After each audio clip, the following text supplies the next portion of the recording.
What if the reason so many talented people struggle financially isn't because they're unlucky or underpaid or overlooked, but because they built the wrong skills first? This chapter is called Work to Learn, Don't Work for Money, and it explains why chasing income too early can trap you for decades. Most people choose jobs based on one question: how much does it pay? But this chapter asks a better question: what will this job teach me? Think about your job right now. What did you choose this job for? What skills are you building? And more importantly, will those skills still matter in the next 5 or 10 years? Before we get into the meat and potatoes of this video, if you could do me a quick favor and hit that like button, I really appreciate the support. Now, ask yourself, is your job training you or is it trapping you? Most people judge a job by one thing: the paycheck. But chapter 6 of Rich Dad, Poor Dad reframes work in a way that completely changed how I see careers altogether. The real question isn't how much your job is paying you. It's whether your job is training you for something bigger than that role. Because before I ever invested in real estate, the most valuable investment I could make were developing my own skills. The best job I ever had was working as a car salesman at CarMax. Not because it paid the most, but because it taught me sales and finance all at the same time. Every single day, I learned how people think about money, how they justify purchases, how they emotionally commit to payments they can barely afford. I learned how financing works: interest rates, loan terms, monthly payment psychology. And I learned how to communicate, how to handle objections, how to structure a deal so it actually closes. It was eye-opening, to say the least. Then I worked at a bank in their auto refinance department, and that experience opened my eyes even more. I watched people roll negative equity into new cars, refinance depreciating assets, extend loan terms just to lower monthly payment.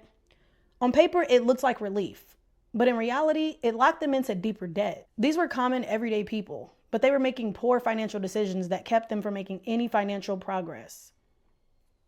And those decisions kept them paycheck to paycheck. No profit, no flexibility, no room to invest. That's when it really clicked for me.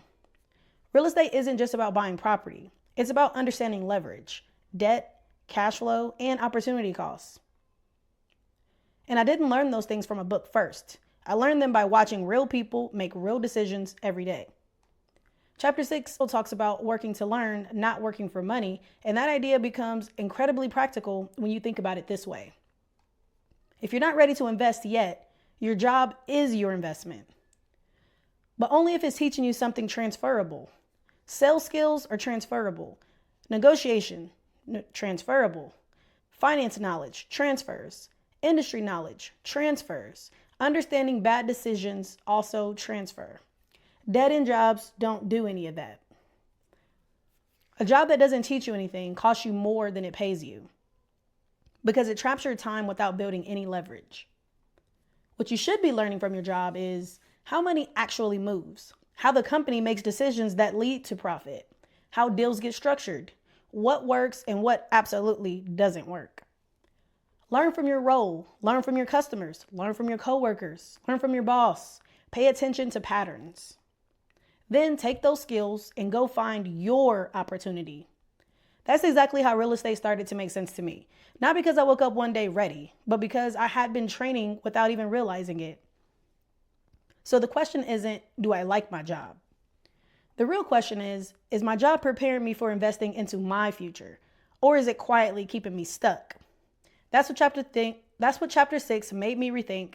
Don't just work to earn. Work to become someone who can always earn. I hope you found value in this video. If you did, then please hit that like button and subscribe if you haven't already. Check out the book, Rich Dad, Poor Dad. The link is in the description, and I'll see you in the next one.